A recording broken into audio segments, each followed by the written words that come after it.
Hello, everyone. I am Corey Andrew Powell, and I am joined today by confidence and compassion expert Magalie René. Now, Magalie is an executive coach and CEO of Workplace Catalyst and the host of the C Word miniseries. Her work is at the forefront of compassionate leadership development and emotional intelligence skills. Magalie, welcome to Motivational Mondays. Thank you so much. I'm so excited to be here. Thanks for having me. Oh, well, thank you. No, we were happy to have you here too. As I was mentioning to you off camera, there's so many things that you do that are aligned with the NSLS. We're like, yes, we had to have her on and have a conversation.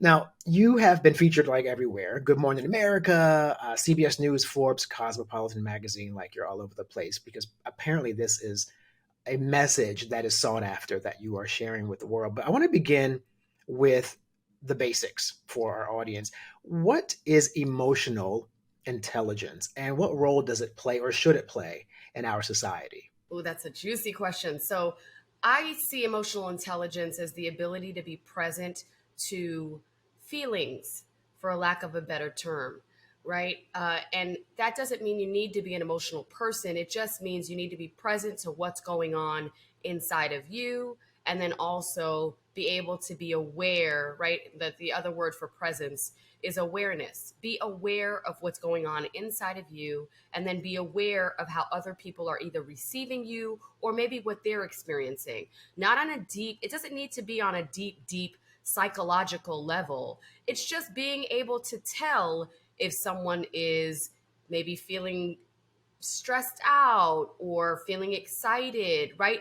We're talking, to me, the bare minimum, right? Being able to be present with someone else and aware of what their emotional state is, but more powerfully, being able to understand the correlation between how you behave and engage and how that's going to affect other people. So much of that is aligned with when we always hear, or sometimes we hear people say, like, you can't control what other people do in situations, but what you can control is how you interact or how you respond to things. That is the part that we can control. And so I think, when I hear you mention or how you explain emotional intelligence, that's what comes to mind, right? Like the Absolutely. accountability of our own actions.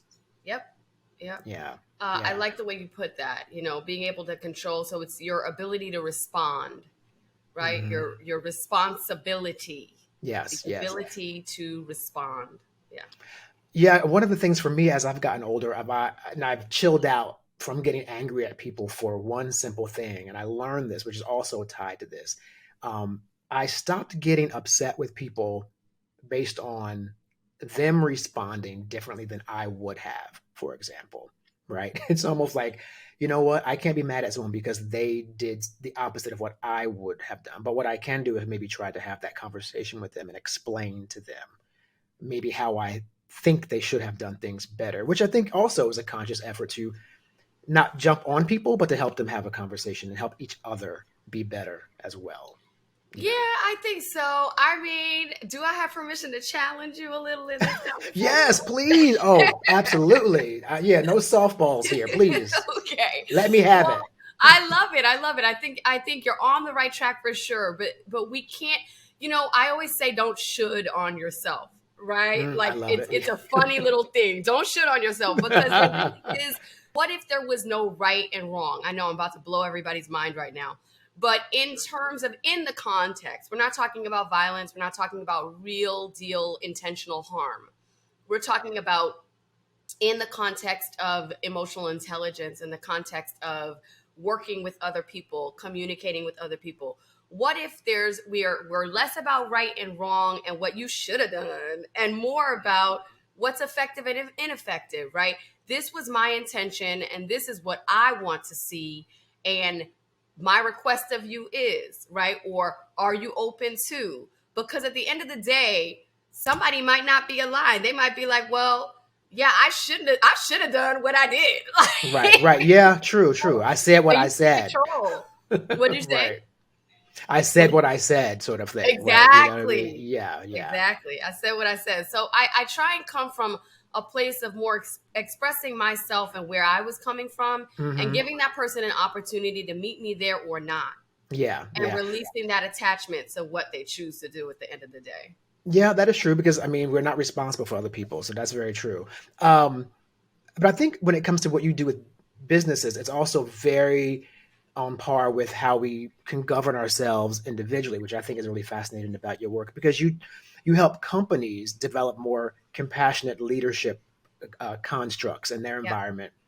And I'm curious to know what are some of those things you do? Like, how do you advise companies to foster a more compassionate workplace environment? That's a big question. I want to answer it in a short-winded way. I want to be concise, but I don't know if I can be. But I'd say we do this, so I'll just go big picture, right?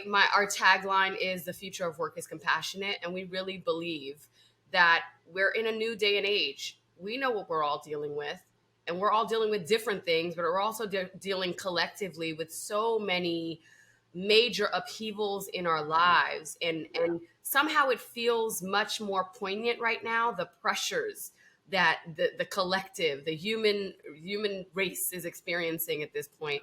And so I think it requires a different level of leadership. And so what has worked in the past, again, moving away from right and wrong and getting into effective and ineffective, I don't think we can be effective at this point if we don't choose compassion, because people aren't having it on all the spectrums, right? Wherever they are politically, like everyone is so charged. So we teach at all levels, or we facilitate more than teach, right? Because it's a journey. It's less like us talking down at people and teaching them the right and wrong way, and more a conversation to bring people along at their own pace wherever they might be. And we do that through trainings, through workshops, through programs.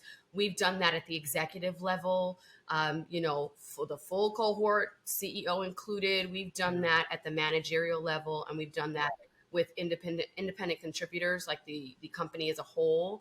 And that's how we do it. We do it through conversation, is what it comes down to. Yeah, and the conscious effort to make sure the CEOs are involved, that's really smart because very often in leadership, obviously, it comes from the top. And so if you don't have like the top of the food chain there, so to speak, aligned with those values, then it's not going to be effectively implemented to mid management or to the workers beneath mid management, or not beneath, but who report to mid management. It won't be effective. So I think that willingness of the CEOs, of course, to go there is important because I know often they Yeah. don't know what to, they say. They claim they don't know really how to do it. That I see. Well, how do we begin with more diversity and inclusion? We don't know where to begin, and how do you respond to those sorts of requests? I think people oftentimes, there's so much. You just said a bunch of powerful things. I want to start with the first thing you said, which was that it needs to start at the top. I believe that 100% because, we have this conversation as coaches about source. I'm the source of what I bring into the room. And I am the owner of my business. I'm the CEO of my company. Nobody's coming anywhere, going along anywhere, going to meet me anywhere if I'm not already walking in that. I can't expect that it's going to be like other people are going to carry what I'm unwilling to carry, right? What I'm unwilling to face. So that I just wanted to highlight that point because that was a very good point. And then, I think you move from top to you do top down, bottom up, because everyone needs to meet in the middle, right? But yeah, it definitely starts with the leaders at a company. And in terms of diversity and equity, inclusion and belonging, I think too often what's not working is I see that many people, even those doing the work, right, doing the work of diversity, equity, and inclusion and belonging, um, I really feel it feels so separate. It feels so separate from leadership, like it's its own thing. And of course, in terms of the processes and systems and how we're going to execute, sure, it gets to be its own division, department, have its own executive head, all that. But it isn't separate to the conversation around compassionate leadership. If you're a compassionate leader, it goes without saying you should give a crap about those things. Right. It No, goes without absolutely. saying, right? So I think sometimes people look at it as this extra, this additional thing where it's actually fundamental to the kind of world that most people want to live in. Most people want to raise their kids in a world where they feel safe, where they feel like they belong, where they feel a sense of self-worth, where they go to work and they are able to be themselves. That doesn't mean, you're going ham at work, but Kinda yourself. exactly. But you're able to feel like you can be yourself. Everybody wants that kind of world. Somehow we've separated diversity, equity, and inclusion and belong. We've made it its own thing where really it's a part of the whole. So that's usually my response to that. That part too reminds me so much of conversations I've had with a few past guests. One that comes to mind, I had on recently Daniela Pierre Bravo, who's over at Morning Joe, and she has a book called The Other. How to claim your power as a woman of color in the workplace. And then I had recently the book by Mitzi Short, and her book was also she and other female women CEOs over the years and executives got together and they just sort of talked about all the different misogyny and sexism they experienced and all these different things. But when it comes to being a person of color, a woman of color in your case, I think there is something that correlates to, you mentioned showing up and being like showing up as who you are to be successful. And I think when you're othered, we have a whole other dynamic to sort of contend with, right? With the whole the inequity and racism, I guess, component to try to exist in the world. So that is an issue I think is really difficult sometimes for people of color to move beyond, because they are automatically sort of othered in the workplace and not given those opportunities. I mean, do you find that that's something that is challenging for corporations to try to combat? I think it's something that they should be looking at because it is real. Our experiences are real as people of color in the workplace. I mean, I could give you story after story of my personal experience with that and Mm-hmm. being in corporate and what I experienced and why I'm corporate adjacent. It's I don't mean to Right. say I'm Yeah. corporate Doing adjacent. my own thing. Yeah, Yeah. but and I definitely work with like alongside corporate America, but I'm not in that paradigm. So I think I have a special purview because I've been inside corporate and experienced a lot of those things you're talking about, and I've been on the outside of it or alongside it. What I would say is, you know, so our company, Workplace Catalyst, we actually teach, well, not teach, but we facilitate on imposter syndrome. So that's one of, I mean, people get triggered by that term, but it's one of those terms I identify with because I experienced that for so many years, especially when I was working in corporate America. Just feeling like I wasn't seen as a woman. I already I already was discriminated against or just not respected as much. And then on as a Black woman, that's like, intersectional, another level of like people, my feeling like I needed to prove myself and then not seeing people like me in these positions and these higher positions and feeling like I'm never going to get there and I must be a fraud. I'm the only one, like all these things. But this is the thing. Everyone experiences imposter syndrome. This is the thing we all get to remember. Everyone experiences it, even cisgender white men. They have the same feelings. I coach them. I know this to be fact. It just is for different reasons. So, what I think is really effective is for us to be having that larger conversation. Within that larger conversation, for us to be able to own and identify, and when I say us, I mean the collective, everyone gets to own and identify that different people experience these feelings for different reasons. And it shows up differently for people of color. It shows up differently for a cisgender white male. That doesn't mean he's not experiencing that, right? It shows up differently for another.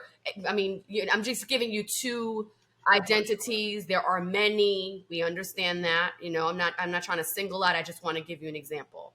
And so I think it's really important that if the intention is to make sure that we are addressing diversity, equity, inclusion, and belonging, and we are trying to increase the numbers of marginalized groups within organizations. And our goal and intention is to grow those people and train them up so that they're getting the same level of opportunity and also are prepared for the Mm. opportunity.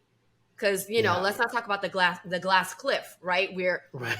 you're bringing people up and you're just basically throwing them off the cliff, Right, right? right. And then they So also get, then of course, when they fail or when they don't produce, then, they're scrutinized for that when they really weren't brought correct. forward. Yeah, yeah, When they weren't absolutely. set up to win. So if your intention is to set Hmm. people up to win, then be committed to that and identify the ways in which they're not set up to win. Identifies the ways in which they get to have talent.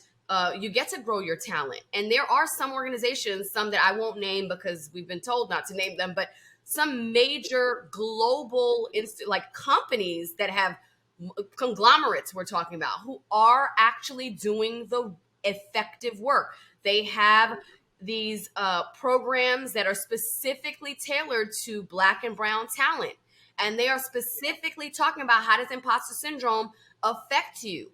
How does being the only affect you? How do we debunk that? How do we make it so that we're building also, like, I'm doing that work, we're delivering that work, and it's very powerful. You have people realize what I didn't realize when I was in corporate, in that I'm responsible for how I walk into a room, no matter who's in that room.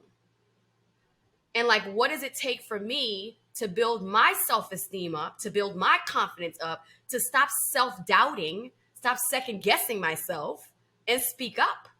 And that is a skill and it is a tool. So I think that that's important to be addressing. If people are really committed to having, to growing their talent and moving their talent up those ladders and having them succeed at these high levels, it's 100% important to be addressing those things.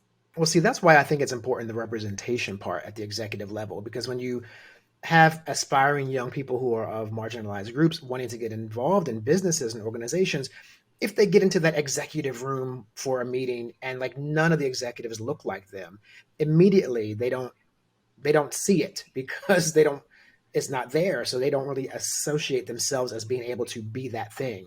And right, it's so funny, I just this morning saw a viral video of Viola Davis, who, I mean, she's just amazing.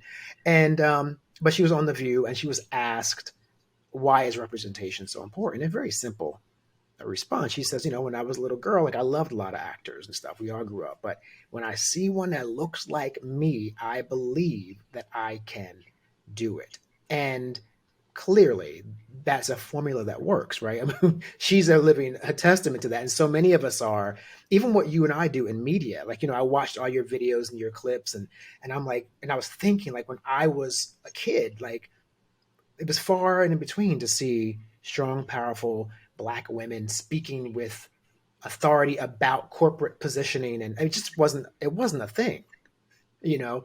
And more we got those opportunities, and then of course now little girls will see you, little boys too, and say, I can do that. So it's a cycle that we have to keep feeding into as well, I think, to help society become more representative of everyone. So we have a responsibility. That's my soapbox moment. I'll just get I off of love that it. now. I've been on a soapbox the entire time. I'm like, good God, I'm still talking, y'all. I'm still That's see, talking. so we're good. There's room. It's a big soapbox. We'll stand side by side. There's room for you. So thank you, thank you. So I do want to also talk about the other thing though that's a big part of your platform, which is the confidence building component.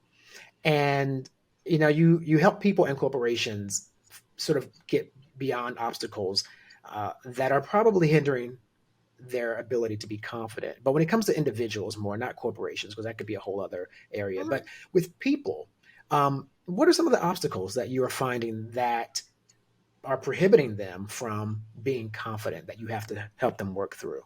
This is kind of a deep answer. I'm going to be really honest. What comes up for people, it always ties back to something they experienced when they were in their formative years, uh, something they were told. I'll give you two examples. When it comes to confidence and our deeper woundings and how they show up. So they'll show up in our current lives, but it always tracks back to something. And everyone, that's the through line. Confidence is the through line. Confidence or lack thereof is a through line, I think, that connects us all when we're moving forward in our lives, especially in our career. the lack of confidence or the fear or the self-doubt that comes up. But two examples I'll give you. I'm a first generation American, so my parents are from Haiti.